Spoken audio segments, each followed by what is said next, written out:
I, 38 male, been sitting on this for about 3 months now. Finally ready to share because the papers are signed and everything's final. My wife, Veronica, 36, and I were married for 12 years. No kids. She kept saying next year until I realized she just didn't want them but wouldn't admit it. Fine, whatever. But that was just the start of the pattern. About 4 years ago, things started shifting. She got promoted at her marketing firm, started making good money. I'm a HVAC tech, make decent cash, but nothing fancy. Suddenly she's all about lifestyle upgrades and looking down on my job. Maybe you should go back to school, Gordon. Do something more professional. I like my job. I'm good at it. But so blue collar. When I introduce you to my work friends, what am I supposed to say? That stung, but I let it slide. The comments got worse over time. She'd joke about being the breadwinner, make cracks about my truck being embarrassing next to her Audi. Started going to work events without me because I wouldn't fit in. 2 years ago, I started keeping notes, just in a notebook at first. Then I remembered we're in a one-party consent state for recordings. Bought a little voice recorder off Amazon. Nothing fancy, just $40. Started keeping it in my pocket. Why? Because she'd say nasty stuff and gaslight me later.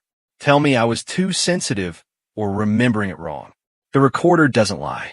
Last year, she started getting real bold, talking about her house that we bought together, her investment account that I contributed to, started moving money around, putting stuff only in her name. It just makes more sense tax-wise, she'd say.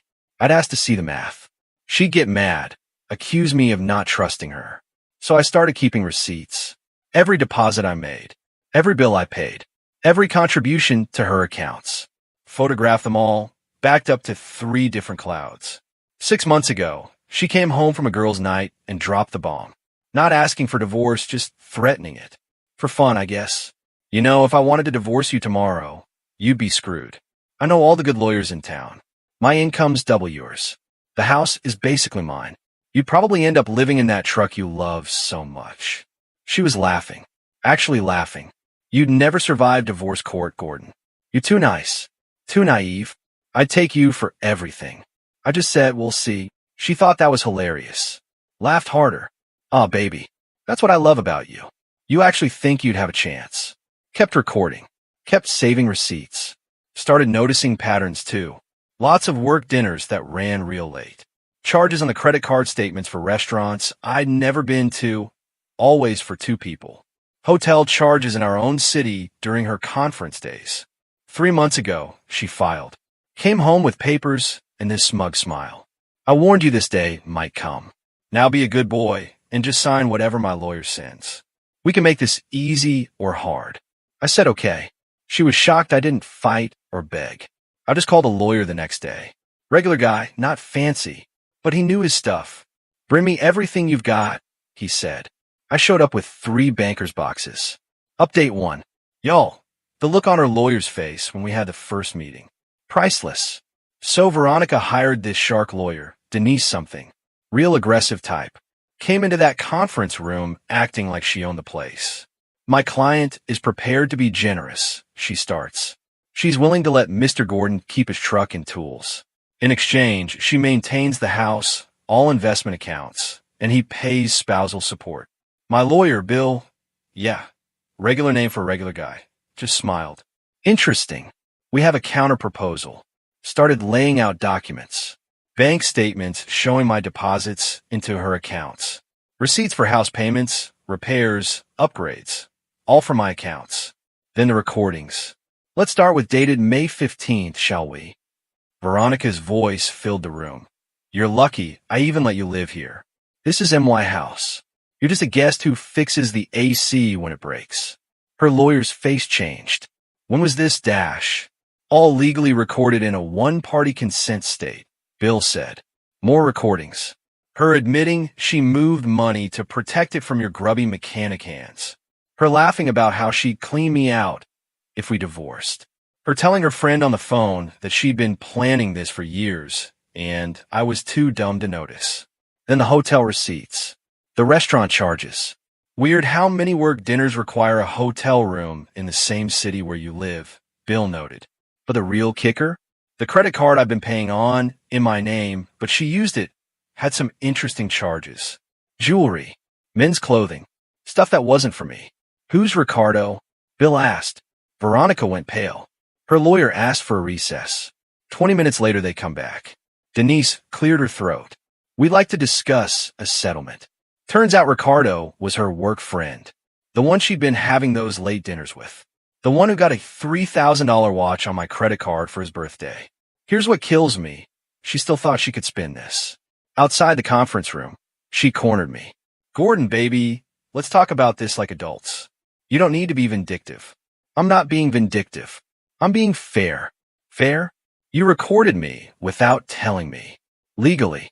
You went through my things. Credit card statements in my name aren't your things. She switched tactics. Touch my arm. Remember when we were happy? We could try counseling. Ricardo means nothing. Veronica, you literally have his name tattooed on your ribcage.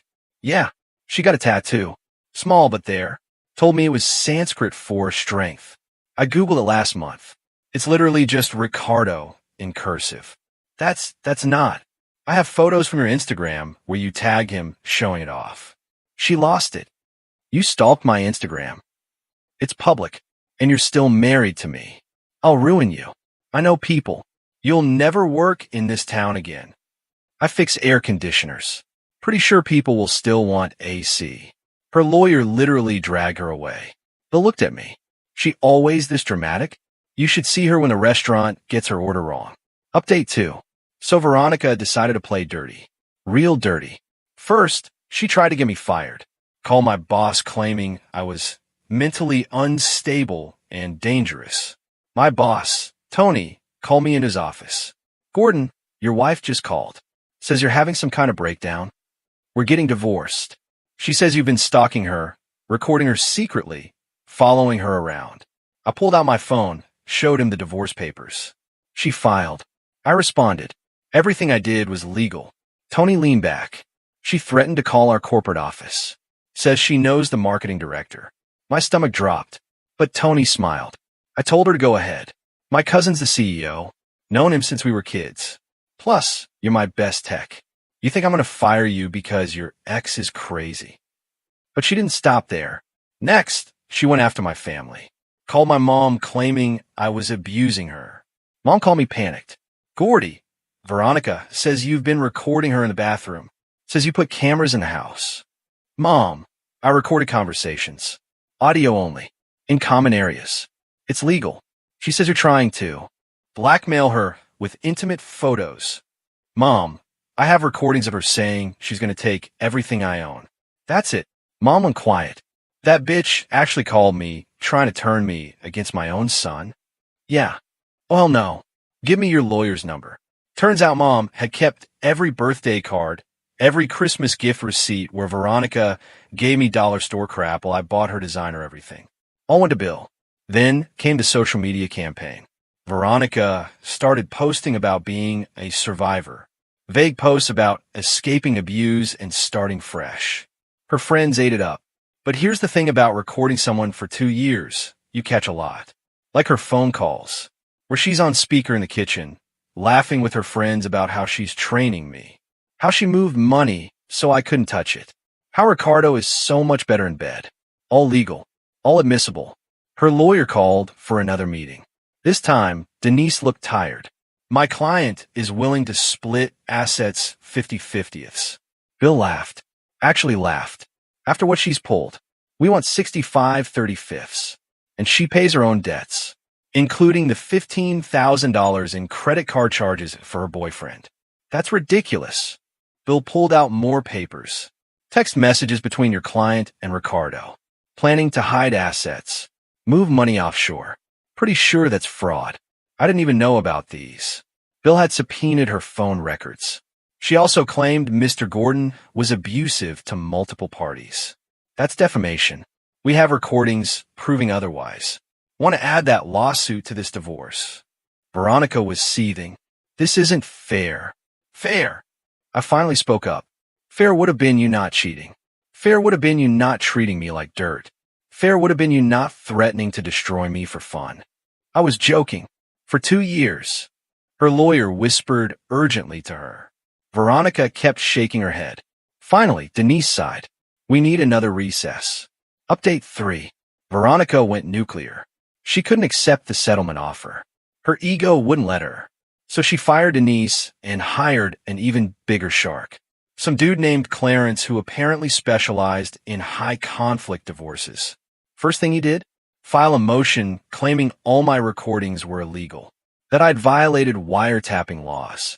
Judge looked at the motion, looked at the law. We're in a one-party consent state. Counselor. But my client had an expectation of privacy in her own home, not for conversations in common areas with her spouse present. Motion denied. Strike 1. Next, they claimed financial abuse. Said I was controlling by keeping my own bank accounts. Bill presented 10 years of bank records. Every penny traced. Every contribution documented. Your client moved $50,000 into private accounts over 2 years. Mr. Gordon kept his paycheck in his own account, but paid 60% of household bills. Who's controlling whom? Judge was not amused. Strike 2. Then came the Hail Mary. Veronica claimed I'd been hiding assets, that I must have secret accounts because no man keeps that many receipts unless he's planning something. The judge actually laughed. Planning what? To prove where his money went. That's called being responsible. But here's where it gets really good. During discovery, they had to turn over Veronica's financials. All of them. Remember Ricardo? Turns out he wasn't just a boyfriend. He was her business partner. They'd started an LLC together, using money from our joint investments. Without telling me. Your Honor, Bill said, Mrs. Gordon withdrew $75,000 from investment accounts she claimed were hers to start a business with her affair partner. That's marital asset dissipation. The judge's face went stone cold. Mrs. Gordon, did you start a business with marital funds without your husband's knowledge? Veronica tried to explain. It was my money. I earned it. From joint investment accounts? I managed those accounts. With marital funds? Her lawyer was sweating. Your Honor, we need dash. No, I've heard enough. Mrs. Gordon, you've shown a pattern of financial deception, asset hiding, and malicious behavior. That's when Veronica lost it. In court. This is bull. He's just a mechanic. I'm the one with a real career. The house should be mine. The money should be mine. He's nothing without me. The judge slammed his gavel. Mrs. Gordon, you're in contempt. One more outburst, and you'll be removed. She kept going. You're all against me. This is sexism. I'm a strong, independent woman, and you can't handle it. Security escorted her out. Her lawyer looked like he wanted to disappear. The judge shook his head. Mr. Clarence, I suggest you counsel your client on courtroom behavior. We're adjourned. Final update. It's done. After her courtroom meltdown, Veronica's lawyer dropped her. Clarence straight up quit. Said he couldn't represent someone who wouldn't follow legal advice. She had to get a new lawyer. By this point, word had gotten around.